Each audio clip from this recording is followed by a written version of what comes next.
Struggle committee రాష్ట్ర జిల్లా అధ్యక్షుని కూడా మాట్లాడుతున్నారు. ఒకటి మేము ప్రభుత్వాన్ని ఒకటే కోరుతున్నాం. గత 13 ఏళ్ళ నుంచి 14 ఏళ్ళ నుంచి రెగ్యులర్ నోటిఫికేషన్ అనేది లేదు. చాలా మంది స్ట్రగుల్ అవుతున్నారు. దాంట్లో ఏళ్ల తరబడి సర్వీస్ ఉండే వాళ్ళు ఉన్నారు, రేపు మాపు రిటైర్డ్ అయ్యే వాళ్ళు కూడా ఉన్నారు.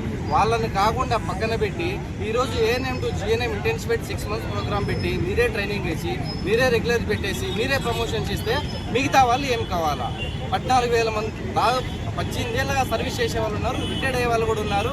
అదే కాకుండా 2009 నుంచి 2024 వరకు ఒక్క నోటిఫికేషన్ లేదు. ఎంతో స్ట్రగుల్ అవుతున్నాము. మళ్ళీ వారికి ఏం సమాధానం చెప్తారు?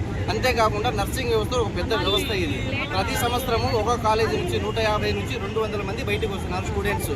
GNM, BSc nursing, MSc nursing వస్తున్నారు. అట్లా వేసుకుంటే టోటల్ రాష్ట్ర వైడ్గా 670 కాలేజీలు ఉన్నాయి. 6,000 నుంచి 10,000 మంది బయటికి వస్తున్నారు. వాళ్ళకి మీరేం సమాధానం చెప్పబోతున్నారు?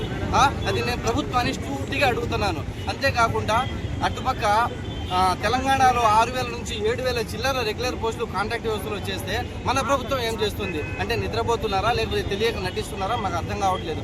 అంతేకాకుండా ఇప్పుడు ఎవరైతే ఉన్నారో హెల్త్ మినిస్టర్ గారు ఈ జేఎన్ఎం టు జిఎన్ఎం ప్రోగ్రాము ఇది పద్ధతిగా లేదు, ఇది సరైన రూల్స్ ప్రకారం లేదు, జియో ప్రకారం లేదని ఆయనే బహిరంగంగా మీడియా ముందు మాట్లాడి ఈరోజు మౌనం పాటిస్తున్నారు. అంటే ఆయన అర్థంగీకారమా లేకపోతే ఒప్పుకున్నట్లా లేకపోతే మాకు అన్యాయం చేస్తున్నట్ట మేము అడుగుతున్నాం సూటిగా.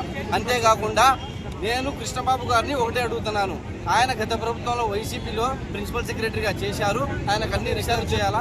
యాజ్ పర్ జియో ప్రకారం బీఎస్సీ నర్సింగ్, ఎంఎస్సీ నర్సింగ్ ఉండే వాళ్ళకి రెగ్యులర్ పోస్ట్ ఇవ్వాలా. మరి ఈరోజు ఏఎన్ఎం వాళ్ళకి ఎందుకు ఇచ్చారు? అంటే మీకు తెలిసి చేస్తున్నారా తెలియక చేస్తున్నారా? మేము సూటిగా అడుగుతున్నాము. ఈ ప్రభుత్వాన్ని ఒకటే అడుగుతున్నాము. స్టాఫ్ నర్సెస్ కాంట్రాక్ట్ వ్యవస్థలో ఎవరైతే యాజ్ పర్ జియో ప్రకారం రెగ్యులర్ చేయాలని రూల్స్ ప్రకారం ఉందో వాళ్ళనే చేయాలా, లేదంటే ఈ 115 జియో అనేది రద్దు చేయాలా. ఇది కన్నా చేయకపోతే ఈ రాష్ట్ర ప్రభుత్వం నలుమూలల nurses contract staff nurses association అంతా మొత్తం వ్యాపించి దీన్ని ప్రభుత్వ విజయవాడ కార్యాలయం ఎక్కడుందో అక్కడ ముట్టడించడానికి మేము రెడీ. దీన్ని ఆపము, దీన్ని ఇంకా ఉద్రిక్తం చేస్తాం.